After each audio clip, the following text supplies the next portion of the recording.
Hi guys. This week we've been talking about globalization and child rights. Well, we've been reading about it and we've been engaging with the topic, but now I'm going to give you a short presentation on this. I want to confess to you that this is not my first time trying to record this. It just seems that I'm getting really passionate about this and I end up starting to trip over myself, so please excuse me if there's some weird cutting in and out. I'm going to do my best to stay focused and make this as brief as it can be.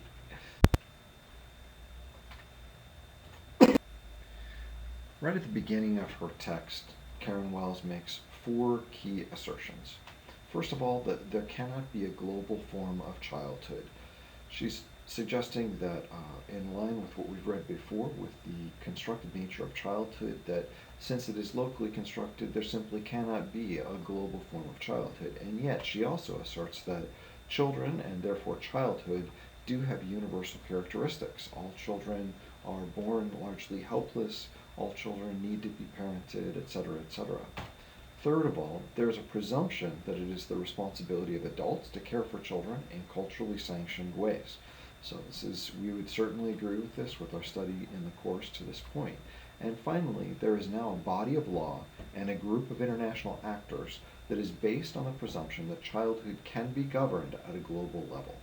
So now this fourth one is a key contribution and one of probably the most um, this assertion itself is fairly well accepted, and yet the way that she explores in the book is something that I would urge you to be critical of as you read through it and consider it. Part of this argument is driven by her thesis, which I have replicated here. So she says this book is structured around the argument that a particular model of childhood, one that originates in contemporary Western ideas about what it means to be human and what differentiates children from adults, is being globalized through international instruments. So here's her major argument, which you'll see frequently throughout the text. It's a major through line, and it allows her to draw from a range of different disciplines to support her case.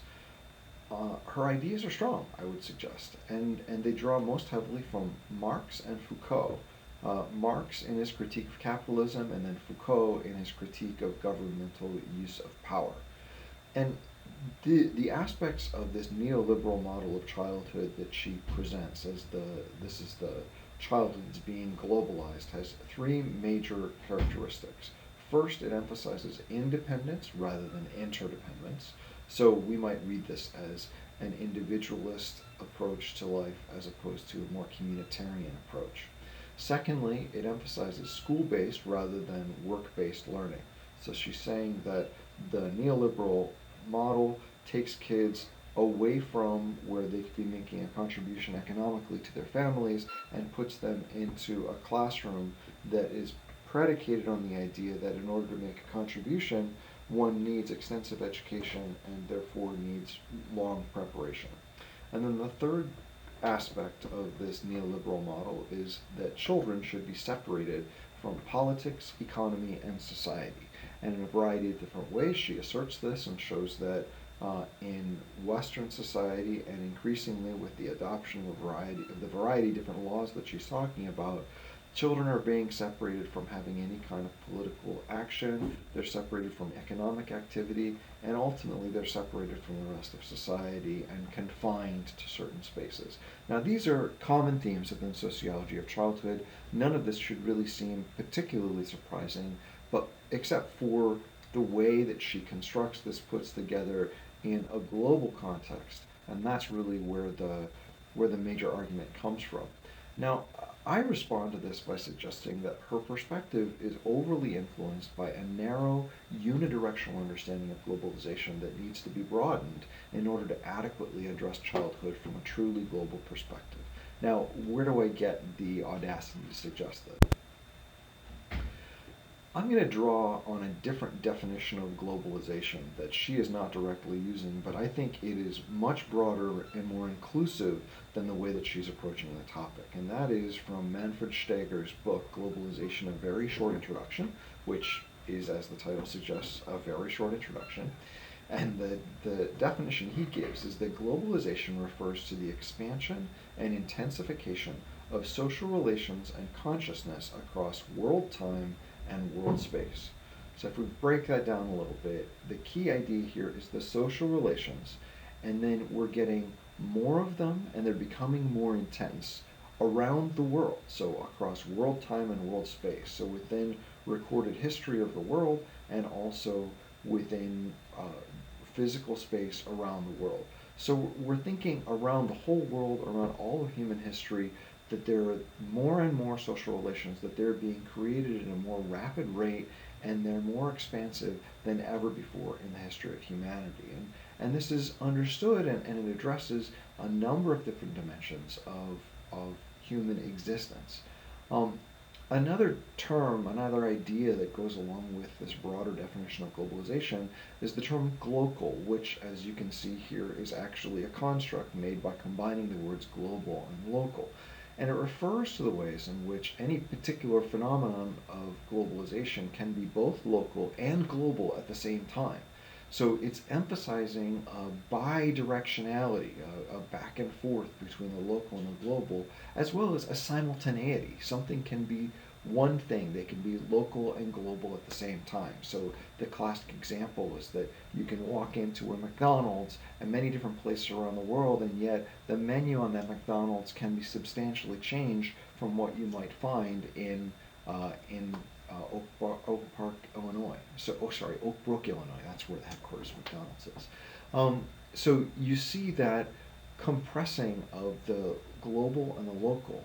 But the other key idea here is that it's not just something that's imposed from above, from the global, but actually globalization theory allows that there's a speaking back.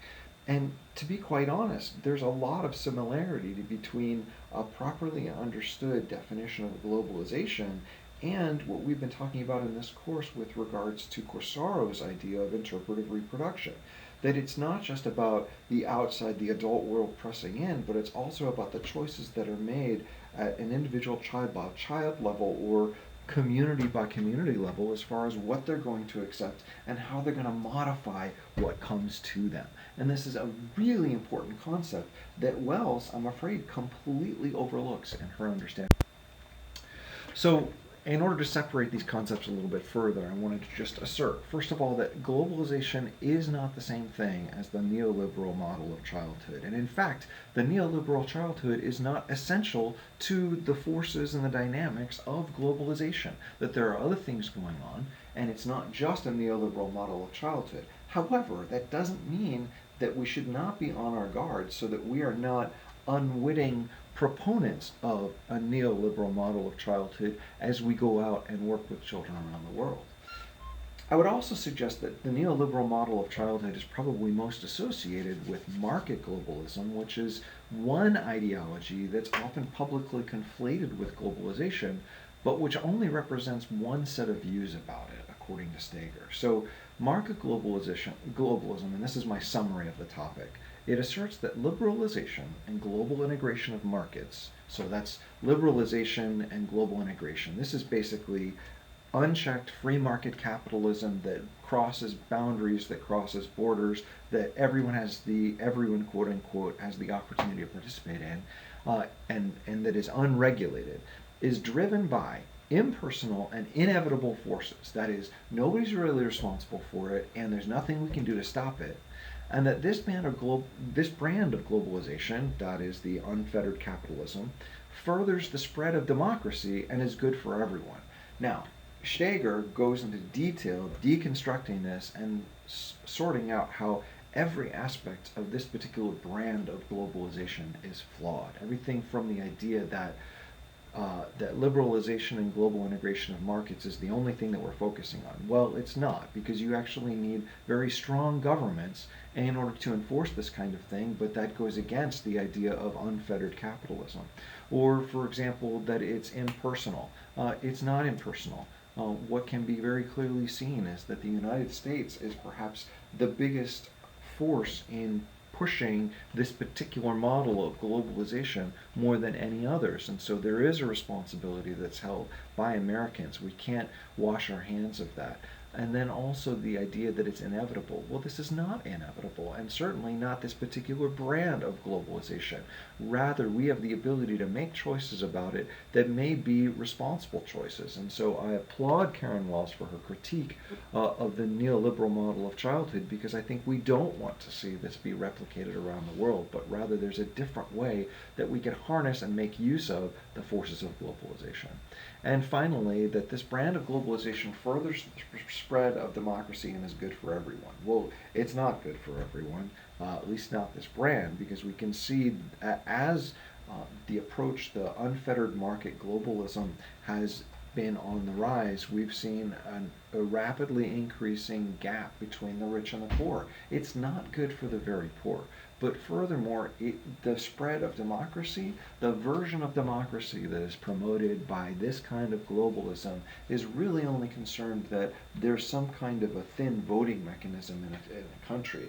Whether or not that democracy, quote unquote, actually makes it down so that it's a truly representative government is not really the concern of the market globalists.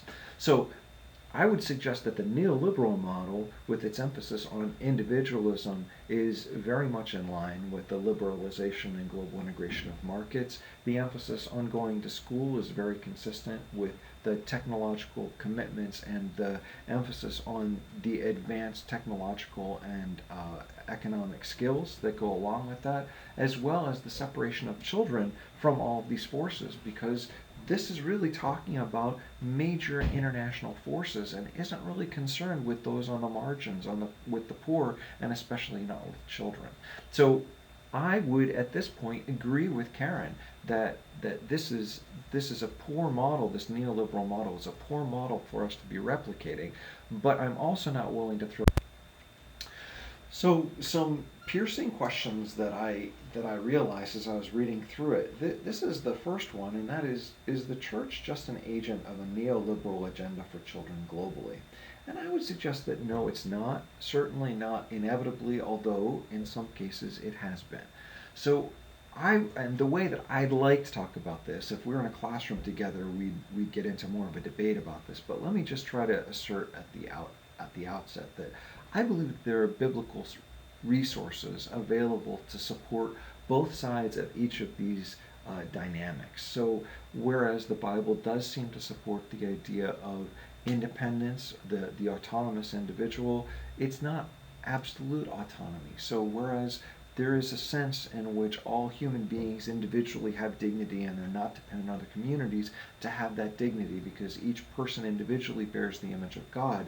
That bearing of the image of God is also communal bearing. And so we have this idea of interdependence. If nothing else, we have that seen in the way that the church was constituted, in the Acts representation of the church taking care of each other, that strong sense of interdependent community. And certainly this dichotomy is a false dichotomy between independence and interdependence as soon as we look at the very formulation of the Trinitarian construction, that it's one God in three persons. And so any dependence on one side of this polarity versus the other is a false dependence when we engage theologically. Similarly, with school-based versus work-based learning, surely we see the presentation of the importance of vocation for all people, and that would be including children. So there's contributions that children make, and leaning into the third component here, the idea that children should be separated from politics, economy, and society. In both the Old and the New Testaments, we see how children were participating in work, they were participating in learning, but they were also engaged, and they were actually the agents that God used to accomplish things within the politics, economy, and society of the Old and New Testament. So there are substantial theological resources for us to be able to critique, both support and critique this neoliberal agenda, and it really pushes a deeper understanding of what childhood ought to be around the world, and helps us as Christians to be able to critique whenever we might be tempted to simply succumb to that simplistic neoliberal model of childhood. The other question that I wanted to ask is, what is the accepted standard or good goal towards which all peoples can collaboratively work that will be in children's best interests?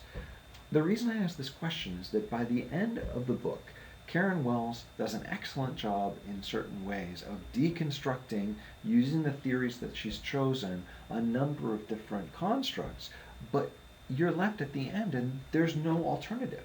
So she has torn apart all of these different models and said child saving is wrong and child rights is wrong and it's not helpful and it's destructive, and then you get to the end of the book and there's no alternative. I would suggest that it's important for us to figure out what then should our goal be if we're going to actually be able to move ahead. And I would suggest that, contrary to Karen Wells, I believe that there are some things that we can be doing. So there are some ideals that we can be working towards as Christians that can fill that gap. And I believe it will largely come as we engage in a nuanced way with children and rights. Just in case you're not familiar with this, and if you've already taken the Mission with Children at Risk class, you've been exposed to this to a certain level. So I'm going to try to minimize the overlap here. But just to emphasize that, generally speaking, when we're thinking about the UN Convention of the Rights of the Child, there are four foundational principles to it, which are all based on the bedrock foundation of parental guidance and child's evolving capacities. Now, before I get into this, let me just remind you, and you read this in the Karen Wells book, but let me just remind you that the UN Convention on the Rights of the Child was signed and ratified, signed in 1990 by every UN participating country, and then ratified a year later by every country other than two, and those two countries were Somalia and the United States. Now, I'm going to have to save the conversation as far as why the United States has not ratified the UN Convention on the Rights of the Child for another day. But for now, we just want to emphasize that this document, being the most widely agreed upon international treaty in the world and in the history of the UN, is nothing small. This is something that we ought to pay attention to. Furthermore, there is a whole movement towards rights-based child programming that has come out of this document and has been used quite effectively around the world to support and help children internationally. And so it is worth our time to take a look at what this construct is and to move beyond the kind of critiques that Wells levels at it. So once again, going back, in Article 5 of the UNCRC, the UN Convention on the Rights of the Child, it emphasizes that the entirety of the document needs to be based on the idea of parental guidance. So parents need to be involved in providing guidance. And it also is based on the child's evolving capacities. So a child should not be asked to do more than they are developmentally capable of doing. And as we know, even the very idea of universal standards of child development are often quite flawed, and so we need to be understanding both of these, the nature of parental guidance and the child's evolving capacities according to the communities in which they live. All right? So getting then to the four foundational principles, on the corners of this triangle you have at the top the best interests of the child, and that is paramount. We need to be paying attention to what are that child's best interests, and how do we understand that? Well, on the right we see participation. So children, in Article 12, it says that children have the right to participate in any decisions that affect them. And this is critically important. The idea that we need to be asking children what they want, what they need, in order to help them realize and empower their own sense of rights. That's a critical component. And then the third piece is over on the left, non-discrimination.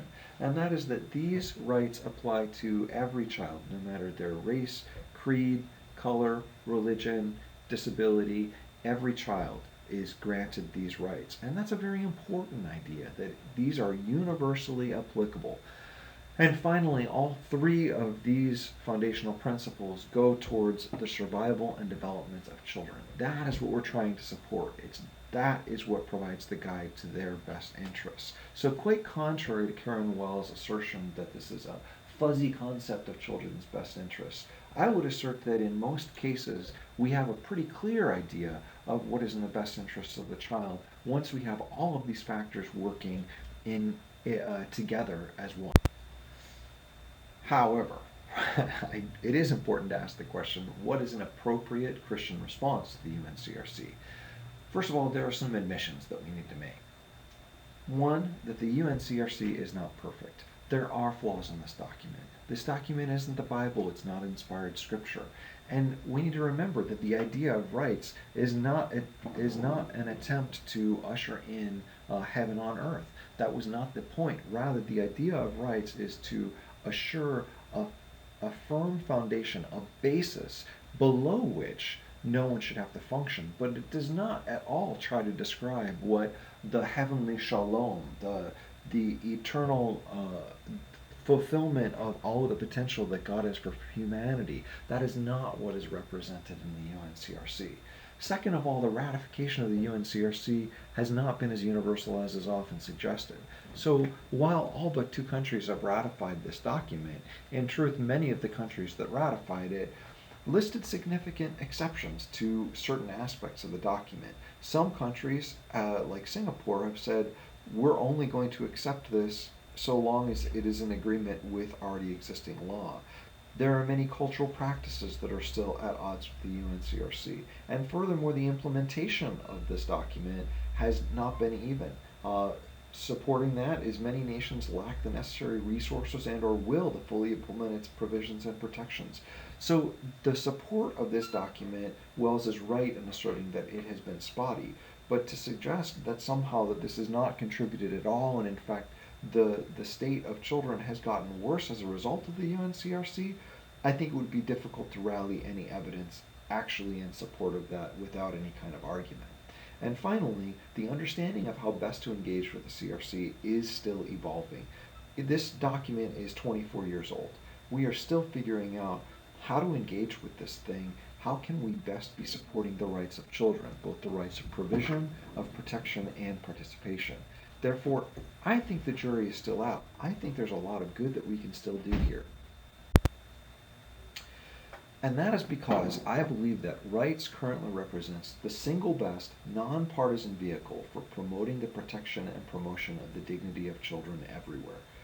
This is widely accepted. Rights are the lingua franca in international law. It is the way that we can intervene with impunity. Well, not impunity. It is the way that we can perhaps the most objectively engage in protecting and providing for the health and well-being of children everywhere. And as a result, we cannot afford to simply dump it out the window. Furthermore, I believe it is imperative that Christians develop better understandings of how to use the UNCRC as a legal instrument and the avenues for advocacy it opens to them. Imagine that no matter what country in the world you're working in, except for Somalia and the United States, you can actually bring a document to the attention of a governmental body and say, hey, right here it says that you're to be providing for the health and well-being of children. What is taking place to help them with that? And you can be required to get an answer. Furthermore, the UNCRC requires that on a periodic basis that nations will submit reports to the UN Committee of the Rights of the Child that exists on a regular basis at the international level, and NGOs are permitted to submit counter reports of what's actually taking place in those countries. Friends, we have more power than ever before to advocate on behalf of children, and there is no reason that it needs to be confined to a neoliberal understanding of childhood. Rather, there are ways that we can engage in this document, and I would just urge you to be seeking those out. How can you help people understand and help children understand that they do have rights, but then furthermore to understand the way that those rights can work in non-individualistic societies, in ways that respect a child's need to make a contribution through work to their families, and ways that keep them engaged politically, economically, and socially.